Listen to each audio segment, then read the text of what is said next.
కేసీఆర్ గారు ఎంత ముందు చూపుతూ ఆలోచించారంటే ఒక పెద్ద ఫార్మా పార్క్ అంటూ పెడితే దాని చుట్టూతా మాకు చెప్పారు అప్పుడు నేను మున్సిపల్ మినిస్టర్ తదనంతరం చుట్టూతా ఒక 5-6 కిలోమీటర్ల వరకు లేఅవుట్లు కూడా పర్మిషన్ ఇవ్వకండి. ఎందుకంటే నేను గమనించాను, నేను నా అనుభవంలో చెప్తున్నాను. నాచారం చుట్టూ ఫస్ట్ ఇండస్ట్రీ వచ్చింది, ఆ తర్వాత రెసిడెన్సీస్ వచ్చినాయి. కానీ తర్వాత ఏమవుతుంది, రెసిడెన్షియల్ వాళ్ళు గొడవ స్టార్ట్ చేస్తారు. పక్క నుంచి అంత కాలుష్యం మాకు వస్తున్నది, బాచుపల్లి వస్తున్నది. బాచుపల్లి కూడా అదే చూసాం. ఒకటి కాదు ఇక చాలా చోట్ల ఫస్ట్ ఇండస్ట్రీ వస్తుంది, దాని దగ్గర ఇండ్లు వస్తాయి, కాలనీలు వస్తాయి, అటెనక లొల్లి స్టార్ట్ అవుతుంది. ఇది నీకు తరలించాలని లొల్లి. కాబట్టి కేసీఆర్ గారు మాకు ఎంత దూరం చెప్పారంటే మనం ముచ్చర్లలో ఫార్మా పార్క్ పెడదాము, పెట్టి అది కూడా తానే తీసుకోవాలని నిర్ణయం.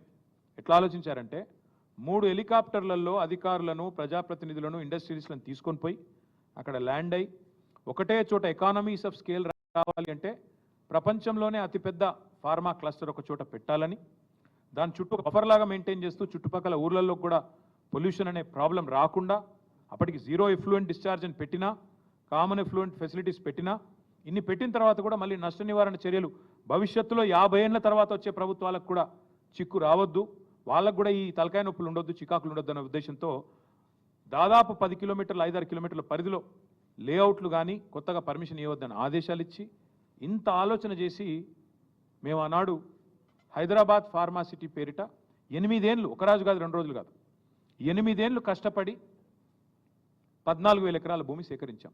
అందులో గవర్నమెంట్ ల్యాండ్ ఉన్నది, కొంత ప్రైవేట్ ల్యాండ్ ఉన్నది. అక్కడ కూడా ఇదే కాంగ్రెస్ వాళ్ళు, ఇవాళ ఏ కాంగ్రెస్ వాళ్ళు అయితే ప్రభుత్వంలో ఉన్నారో మా సబితక్క ఇప్పుడే వస్తూ ఉంటే ఇక్కడికి వస్తూ ఉంటే గుర్తు చేశారు నాకు.